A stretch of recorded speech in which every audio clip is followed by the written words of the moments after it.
आज जो हमारे यहाँ पर गेस्ट हैं उनके YouTube चैनल के ऊपर 8 मिलियन से ज्यादा सब्सक्राइबर्स हैं।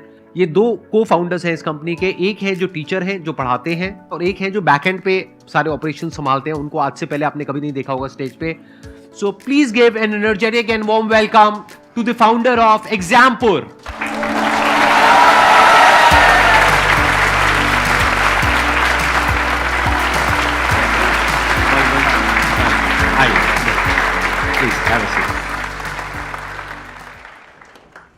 ऐसा लग रहा है कि जैसे सपना ऐसा कुछ सच हो गया हो, बिकॉज जब मैंने बीटेक की थी और जब बीटेक की शुरुआत की थी तो मैं थोड़ा सा गांव के इलाके से ज़्यादा था, तो हमें कुछ मतलब उतना होता नहीं था। तो फर्स्ट टाइम जब कोई मोटिवेशन वीडियो आप देखते हैं, कुछ यूट्यूब चलाना सीखते हैं, कुछ ऑनलाइन आते हैं, तो सबसे पहले आप ही को देखा जाना अपना जो कॉलेज की लैब होती थी IT लैब, उसमें यही दिखते रहते थे।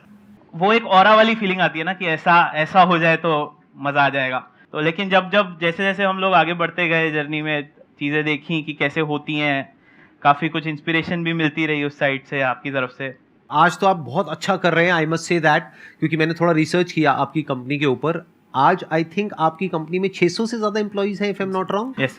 तो आपने अपने करियर की शुरुआत कब करी? मेरी जर्नी थोड़ी सी रोलर कोस्टर रही है। हाँ, बहुत मैं वही ज़्यादा। जानना चाहता हूँ थोड़ा सा एक बार आपकी जर्नी के बारे में। मेरे फादर गवर्नमेंट जॉब में थे, आर्मी में थे, तो मैंने सोचा पहले मैं गवर्नमेंट जॉब निकालूंगा तब मेरी बात लोग सुनेंगे, ऐसे सुनने वाले नहीं है।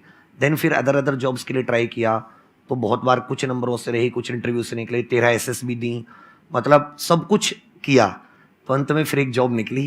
देन बोला अब बात सुनने में, तो वो साबित भी हुआ कि जब आप कुछ कर लेते तभी आपकी बात सुनी जाती, नहीं तो कोई सुनता ही नहीं। आपने कितने टाइम तक करी वो जॉब? मैंने ज्वाइनिंग लेटर लेकर मैं गया नहीं ज्वाइन करने ट्रेनिंग पर, क्योंकि मुझे इधर मेरा रास्ता समझ में आ गया, मेरे जीवन का लक्ष्य क्या है। क्या समझ आ गया?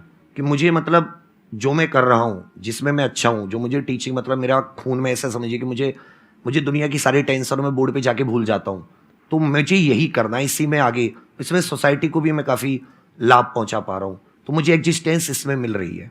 तो आप दोनों कैसे मिले? ये संयोग मतलब तो मैं तो ईश्वर का ही वो मानता हूँ कि मतलब मेरे पास जो टेक था, हम एक यूट्यूब चैनल थे, बट आपको सपोर्ट करने के लिए आपको पैसे की रिक्वायरमेंट होती है, और पैसे आपको आप कोर्स वगैरह कुछ सेल करते हैं तभी आते हैं। तो फिर मुझे एक टेक की ज़रूरत थी, एक अच्छी एप्लीकेशन की ज़रूरत थी, तो अचानक से एक दिन प्रधान जी आ जाते हैं। उस टाइम पे 10-15 लोगों की टीम थी और फ्लैट से ही ऑपरेट कर रहे थे, तो फ्लैट में ही मिले हम लोग। जब मिले तो फिर उसके बाद ऐसा लगा कि बने ही इसके लिए थे कि साथ में काम करने के लिए, made for each other type. हाँ, made for each other type. लेकिन आपकी वाइफ भी साथ में आई हाँ, है? मेरी वाइफ भी साथ। तो आई एम श्योर आपको थोड़ा प्रॉब्लम होती होगी इनकी जो इक्वेशन है उससे। I've seen all the journey, I've seen it all. तो अभी प्रेजेंट सिचुएशन ये है कि वरदान सोता नहीं है जब तक वो विवेक सर से बात नहीं कर लेता।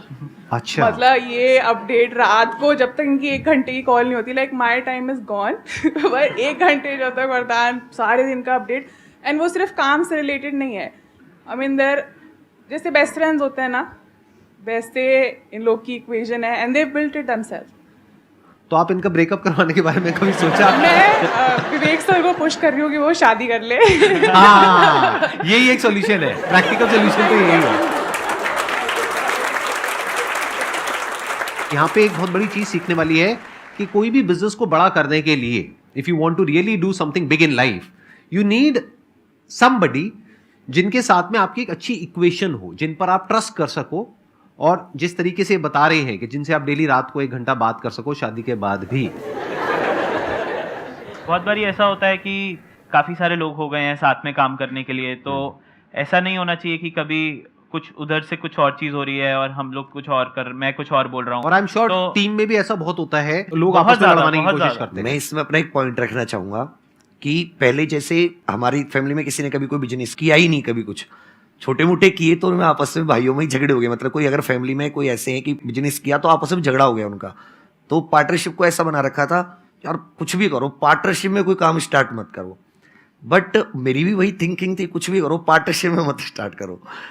लेकिन जब वरदान जी आए, 4 साल हम लोगों को हो गए साथ, और बहुत अच्छे से हम लोगों ने बहुत उतार, बहुत ज़्यादा चढ़ाव, बहुत नीचे उतार भी देखे, बहुत रोलर कोस्टर जैसे राइड रही। बट हमारे बीच में आज तक टचवुड एक भी बार तेज आवाज में बात तक नहीं हुई, कोई मतलब 0 झगड़ा। मैं तो एक ही चीज़ इसमें मेरे को सबसे मेजर लगती है, वो पेशेंस है। कि कई बारी हम लोग अपनी थिंकिंग में इतने ज़्यादा इन्वॉल्व हो जाते हैं कि हम ये सोचते हैं कि जो हम सोच रहे हैं वही सही है। अभी हम लोग दिन में बेशक 1.5-2 घंटा बात होती है, उसका मेजर एक रीज़न ये भी होता है कि मैं बिल्कुल अलग चीज़ सोच रहा हूँ, सर बिल्कुल अलग चीज़ सोच रहे हैं, और ऐसा नहीं है कि ऐसा होना कोई गलत चीज़ है। और जब उनके मिलने से एक सॉल्यूशन निकलता है तो वो सॉल्यूशन मेरे को लगता है कि वो सबसे ज़्यादा एफिशिएंट सॉल्यूशन होता है। लेकिन उस डिस्कशन में ऑब्वियसली ये आपको ध्यान रखना होता है कि हम लोगों के लिए सिर्फ इस डिस्कशन के लिए ख़त्म नहीं हो जाएगी ज़िंदगी, इसके आगे भी बहुत बड़ी ज़िंदगी है। तो अगर साथ में रहेंगे तो बहुत कुछ अचीव कर पाएंगे। तो हम लोग हमेशा बोलते हैं कि 1 और 1 11 अगर हो सकता है तब तो 1+1 करने का फ़ायदा है। अगर 1+1 2 भी हो रहा है तो फिर कोई उसका इतना फ़ायदा नहीं होता। इसमें मेरा एक छोटा सा वो है कि एक तो कम्युनिकेशन गैप मत रखिए कभी भी। मीन्स आप गुस्सा है अपने पार्टनर से, आपको बहुत गुस्सा आ रहा है उसके किसी बात पे, आप बात कीजिए। सेकंड चीज, एकदम ब्लाइंड ट्रस्ट, मीन्स आपको ऑनेस्ट रहना पड़ेगा। और तीसरी चीज की, मान ले तो उन्होंने कोई डिसीजन लिया, अब आपको ये नहीं कि आप उस पर लग गए, और ये तो हो ही नहीं सकता। ये ओवर द टाइम आएगा कि आप उन्होंने कोई डिसीजन लिया और आपको उससे का कोई बहुत लॉस हुआ। जैसे मेरे साथ फर्स्ट टाइम क्या हुआ कि हम लोग 4-5 महीने काम करते हुए थे, काम अच्छा हो गया तो मैंने एक डिसीजन ले लिया कि भाई हम पूरे भारत में अब एडवर्टाइजमेंट देंगे अखबार में, न्यूज़पेपर में। वर्दा ने कहा ओके करेंगे। उसने पूरा एजेंसी से बात की, उसको पूरा पे कर दिया। जिस दिन वो निकलने वाला था उस दिन एक दिन पहले मेरा दिमाग बदल गया।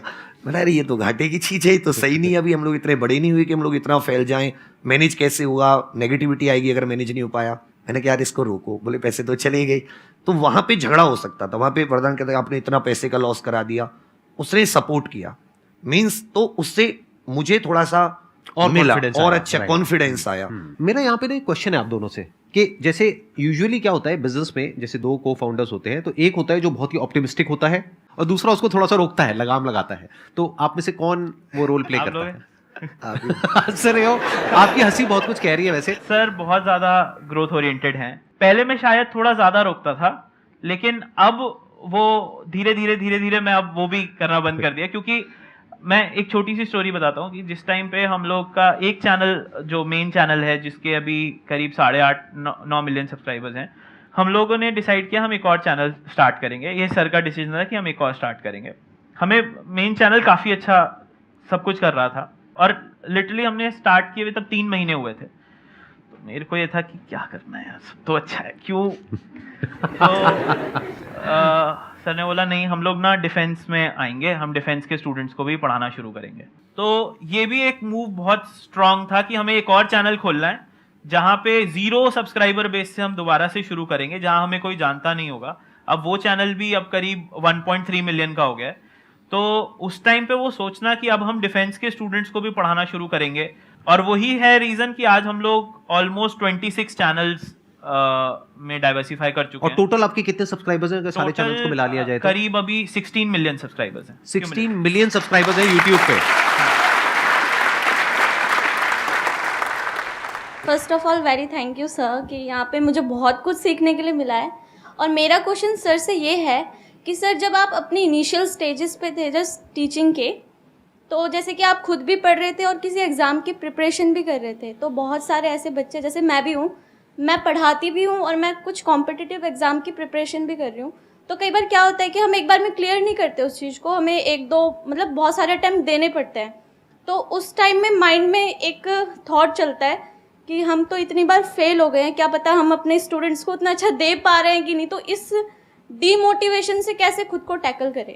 इसमें जैसे मैं बहुत बार फेल हुआ हूँ, इतनी बार फेल हुआ हूँ कि एक बार तो मेरे पूरे गांव में टैग लग गया था कि वो सबसे बड़ा फेलियर है, उसका कुछ नहीं होने वाला, कि वहाँ भी गया बीटेक भी की, ये भी किया, कुछ नहीं होने वाला। मैंने एक चीज़ देखी कि अगर आप लग गए किसी चीज़ से, अब आप उसे छोड़िए मत।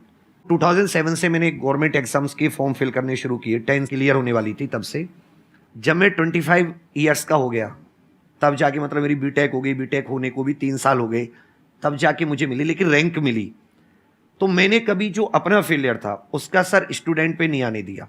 अब जब आप एग्जाम्स देते हैं तो अपने फेलियर से आपको अब बार बार एग्जाम देते हैं तो आपको एग्जाम की नॉलेज ज़्यादा हो जाती है। अब जो आपने उससे सीखा वो आप स्टूडेंट को स्ट्रॉन्ग कीजिए, और अगर आपने अपने पे काम किया तो आप खुद भी धीरे धीरे फिर स्ट्रॉन्ग हो ही जाएंगे। ये जो पॉइंट है ना यहाँ पे जो समझने वाला है वो ये है कि आप जब बच्चों को पढ़ा रहे हैं तो उनको तो नहीं पढ़ा रहे जो कि सेम एग्जामिनेशन की तैयारी कर रहे हैं जिसकी आप कर रहे हैं। आप अगर खुद एक एग्जामिनेशन की तैयारी कर रहे हैं तो हो सकता है ऐसे बच्चों को पढ़ा रहे हैं जो आपसे 3 साल 4 साल 5 साल पीछे हैं। मान लो अभी आप अपनी ग्रेजुएशन पूरी कर चुके हैं और आप बच्चों को पढ़ा रहे हैं जो 11th में है 12th में है, राइट? ऐसे ही कुछ कर रहे होंगे। Like I am preparing for like medical entrance exam, और मैं जो बच्चों को पढ़ा रही हूँ 9, 10th, 11th, 12th की कैटेगरी में रहते हैं। That's what I am saying. देखना, ध्यान से समझना, 9, 10th में तो आपने सक्सेस को अचीव किया है ना, तो जहां आपने सक्सेस को अचीव किया है वहीं तो उनको सक्सेस को अचीव करवाने की कोशिश कर रहे हो। अभी आप मेडिकल की तैयारी कर रहे हो, दैट मीन्स आप अपनी 12th क्लियर कर चुके हो एंड आई एम श्योर आपने अच्छे मार्क्स से क्लियर करी होगी। मैं ठीक कह रहा हूं ना? Yes, sir. तो जब आपने अच्छे मार्क्स से क्लियर करी है तो आप कैपेबल हो उन लोगों को अच्छे से पढ़ाने में और उन लोगों की अच्छे से तैयारी करवाने में। तो कभी भी अपने आप को अंडर एस्टिमेट नहीं करना चाहिए।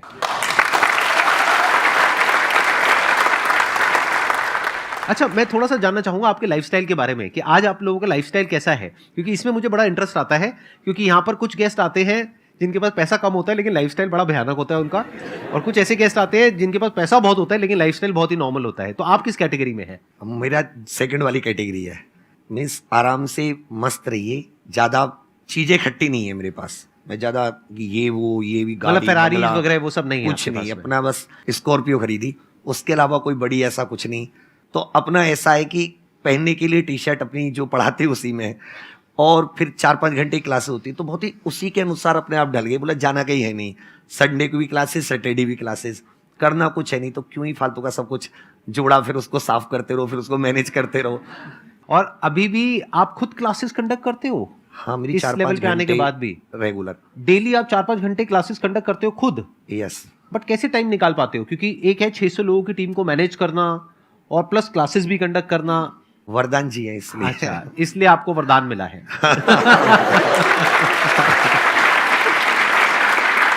आप अपने लाइफस्टाइल के बारे में कुछ बताना चाहोगे कि मतलब आपका क्या लाइफस्टाइल है? आप किस चीज में बैठ के आ रहे हो इससे बहुत ज्यादा फर्क पड़ता नहीं है, लेकिन आप क्या सोचते हो इससे बहुत ज्यादा फर्क पड़ता है। पढ़ते पढ़ते थक गया हूँ सर, अब क्या करूँ? एक मिनट। सर लेना चाह रहे हैं इस क्वेश्चन को। ये पढ़ाते पढ़ाते नहीं थके, 12 घंटे के मैराथन सेशंस करते हैं और आप पढ़ पढ़ के थक गए, ये क्या बदतमीजी है? हाँ, फिर भी आप बताइए। अब आप पढ़ाना शुरू कीजिए। अब आपके पास ओवरलोड हो गया, अब आप उसको दीजिए किसी को, तब आपको हो सकता है अपने पढ़ाने में कुछ नया निकले। आप उसको पढ़ाओगे तो कुछ नया समझोगे, नया सिखाओगे, फिर आपका जो सोचने का स्तर है वो और बढ़ेगा। मतलब आप क्या करिए, आप अपना रिज्यूम लाए हो अभी? No sir. यही तो गलती करी आपने। आपके सामने कौन बैठे आपको खुद नहीं पता है। 600 लोग काम करते हैं इनकी कंपनी में, अपना रिज्यूम ला करके देना चाहिए था कि सर मैं पढ़ते पढ़ते थक गया हूँ, अब मुझे पढ़ाना है। तो पढ़ाना है तो एग्जामपुर में जाओ, जा करके पढ़ाओ, सीधी सी बात। Thank you. ठीक है, जवाब मिल गया आपको? Yes sir. तो क्या आप पढ़ाओगे? Yes sir. पक्का? पक्का सर। देख लो। देख लिया सर। कहाँ? यूट्यूब पे? यस। सर मैं ये पूछना चाहता हूँ, जैसे MS धोनी है वो अपनी फील्ड से अलग हो गए लेकिन उनकी जगह कोई नहीं ले सकता। ऐसे संदीप महेश्वरी सर है, वो अपनी फील्ड से अलग हो जाएंगे, उनकी कोई जगह नहीं ले सकता। ये किंग मेकर वाली थिंकिंग ये कैसे डेवलप की जाती है कि कैसे बनाए कि हाँ अगर मैं इस फील्ड में हूँ, मैं छोड़ के जाऊंगा तो हमेशा ये फील्ड खाली रहेगी मेरे बिना? ये तो आपका डेडिकेशन ही तय करेगा कि आप उसमें कितने लंबे रुकने वाले, क्योंकि आप छाप तभी छोड़ सकते हैं जब आप उसमें लंबे रुकेंगे। और आप लंबे रुकेंगे और आप प्लान के साथ स्टार्ट करेंगे और आपको होगा कि मुझे उस लक्ष्य है, इस प्लान करोगे तो आपके पास मंजिल भी होगी, कोई ना कोई गोल भी होगा, उसमें आप लंबे रुकेंगे, देन आप अपनी एक जगह स्थित बना लेंगे, फिर आप सोच पाएंगे कि अब कोई जगह नहीं ले सकता। बहुत बढ़िया बात है। तो आपका जो क्वेश्चन है उसका एक पॉइंट हमको मिला, लंबे रुकना है, यानी कि लाइफ में अप्स भी आएंगे और डाउन्स भी आएंगे। आपने अभी MS धोनी की बात करी, उनकी भी लाइफ में बहुत सारे अप आए हैं और बहुत सारे डाउन भी आए हैं पूरे, अगर आप करियर को देखेंगे तो जब डाउन फेज आता है किसी भी इंसान की लाइफ में, तब वो क्या करता है ये डिसाइड करता है कि लॉन्ग टर्म में वो उस करियर में अपनी छाप छोड़ पाएगा या नहीं छोड़ पाएगा। ये सबसे इंपॉर्टेंट पॉइंट है जो इन्होंने बोला है। आप बताइए सर, आपका क्या टेक है? आपके क्वेश्चन में एक वर्ड था किंग मेकर, तो वो किंग अपने आप को नहीं, हमारे केस में हमेशा यही है, संदीप सर के में भी देखता हूँ और हमारे में भी, किंग मेकर जो सामने सुन रहा है उसको हमें पॉजिटिविटी पहुंचानी है, चाहे वो हम पढ़ा के पहुंचाएं, चाहे वो हम मोटिवेट करके पहुंचाएं। तो वो जब हम पॉजिटिविटी पहुंचा पाते हो ना आप, तो आप अपने आप ही अपनी फील्ड में छाप छोड़ जाते हो। लेकिन वो हो सकता है कभी एक ही जने तक पहुंच रही हो, कभी हो सकता है 2.5 करोड़ लोगों तक पहुंच रही हो। बहुत बढ़िया। जब किसी काम को आप बहुत ही एक्स्ट्रा ऑर्डिनरी तरीके से करते हो और एक अच्छी नीयत के साथ में करते हो, ये दोनों चीजें जब जा करके मिल जाती है तो हिस्ट्री क्रिएट होती है, तो कुछ कमाल का होता है। Thank you so much for coming. It means a lot to me and to everybody here. Thank